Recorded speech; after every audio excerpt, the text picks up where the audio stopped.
As far as the week has gone, how's it been? Obviously, you got the victory, another 1-0 at the weekend. It's human nature, isn't it? You try not to get too high and too low, but it must have a positive effect on confidence. Definitely a feel-good factor, and you can see that in training. And now we're going into a really tough derby game, and a similar situation to when we played Cheltenham, and the expectations there for you. But having beaten Bristol on Saturday and Morecambe losing at home, people just think, it's a foregone conclusion that we're going to win. And they're the most dangerous games, and that's when you've got to really stay on top of the players till 3 o'clock, basically. And Morecambe, in recent years, they've started to improve the results against us, so we've got to try and find a way to get on top of them and win the game, and it won't be easy. That's the message that we'll be putting across to the players. I know it's very early league table wise, and you might not be paying too much attention to it. We talk about the big clubs in this division and the big games, the high profile fixtures that you play. In some regards, our games against teams that are kind of around you, Cheltenham, Bristol Rovers, Morecambe, are they more important in some ways? Absolutely. You've got to try and pick up points against the teams who are the financial equivalent to you, or the size of the club.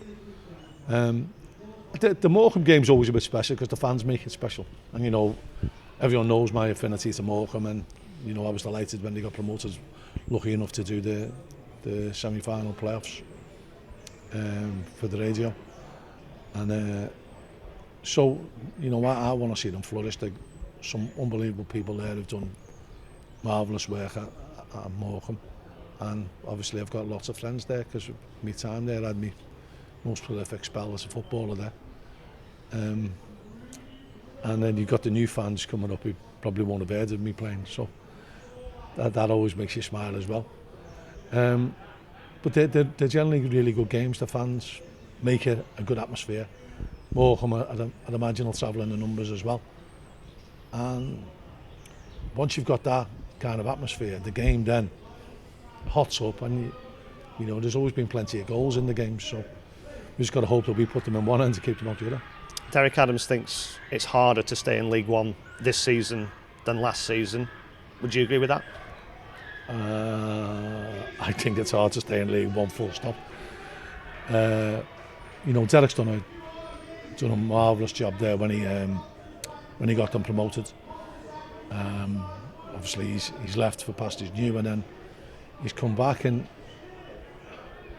he's got a style of football, and once you get to know Derek, you see how passionate he is about football, and it's refreshing. I love seeing managers who eat, sleep, drink, breathe football, and he's one of them, and he'll be doing his damnedest to try and get one over on us tomorrow, on Saturday, but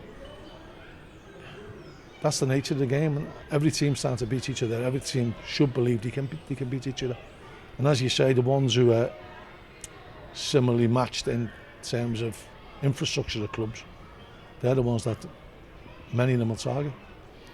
It's clearly not the same because you did so many years in your first spell as Accrington manager, but you've got that thing in common where you've gone back to a club where you've had success. How much of a gamble was that for Derek Adams, and was that for you, given what you'd achieved? And I guess there was a bigger gap in between for you than Derek went kind of straight back the following season. I think mine was probably about 18 months, was it? Yeah. You make decisions in life, and sometimes you get them right, sometimes you get them wrong. But you've just got to keep looking forward. And thankfully I got the opportunity to come back here and get a bit more success, myself and Jimmy. And then the addition of John Doolan's made a big difference as well. But you'd have some managers go back to clubs 3 or 4 times, and I think sometimes the fans are always looking for something new, just for the thrill, really. And probably as a manager myself, having left this club and gone and managed Rochdale, Southport and Sligo after that, it broadens your horizons, that's for sure.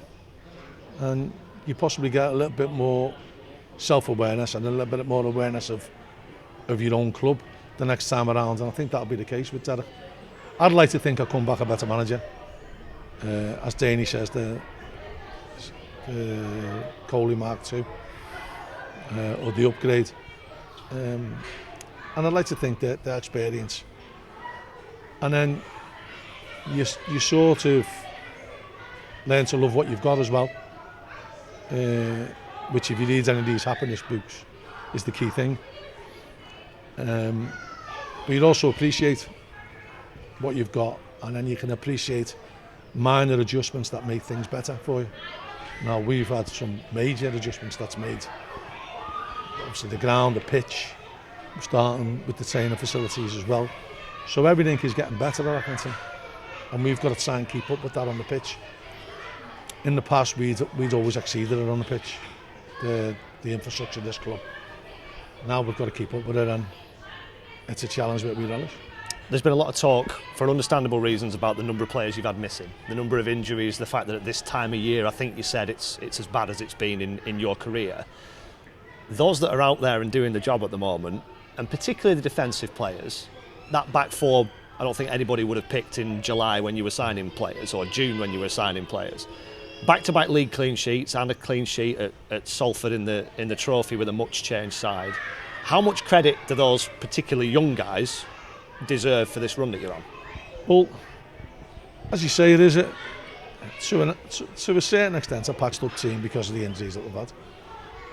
What you can't deny is the spirit in there is unbelievable, and that's awesome. The effort that they put in every game, and I can't fault them any game this season. I could never knock them and say that they haven't tried or that they've given up. And I think that's what got us by the last couple of games. Heart and determination.